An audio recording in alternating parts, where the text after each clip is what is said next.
The risk of a trade war is now rising as President Trump's imposing steep taxes on three of America's biggest trading partners, Mexico, Canada, and the EU.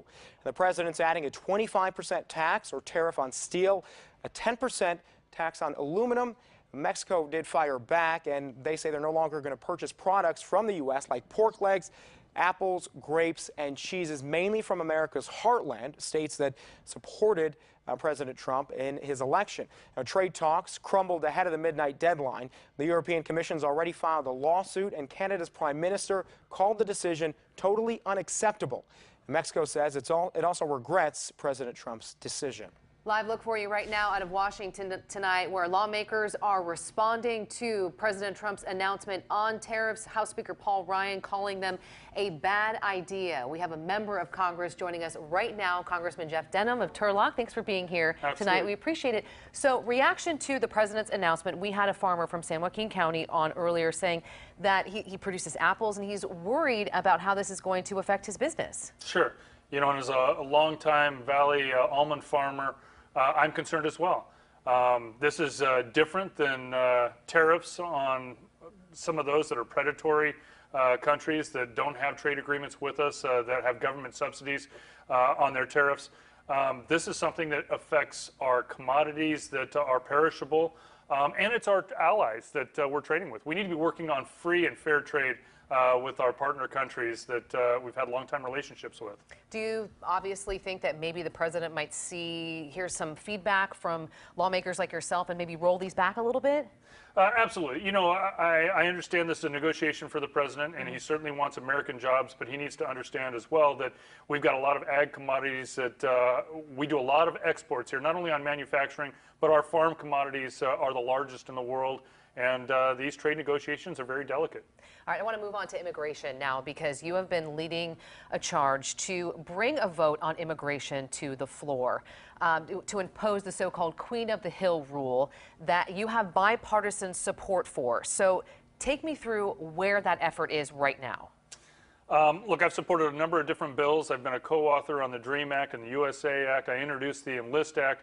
My frustration is it should have been taken up last year. It certainly should have been taken up before March 5th, the president's self-imposed deadline. I'm just not going to sit and take a back seat. I'm going to force a vote.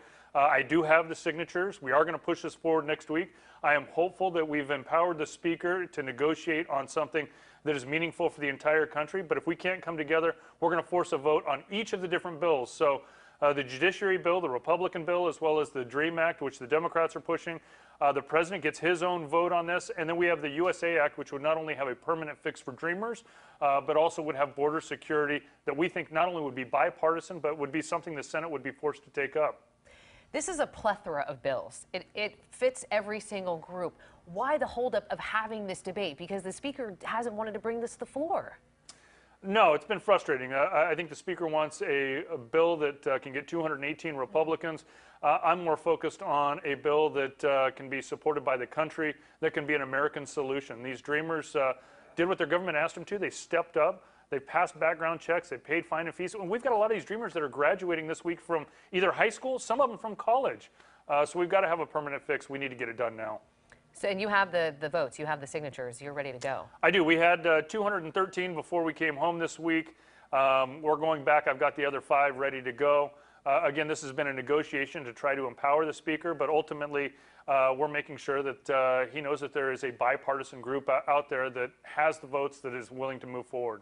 And this is an issue that has plagued several administrations, going back to Bush 43 too. It is very difficult, but you said a key word there, bipartisan. This has to be done in a bipartisan manner. Yeah, you still need 60 votes in the Senate. But the biggest challenge is there hasn't been a timeline, whether it's a Republican or Democrat administration. Other bills all have timelines on when they have to be brought up or when they're going to expire. Immigration hasn't been one of them until March 5th, and Congress failed to act.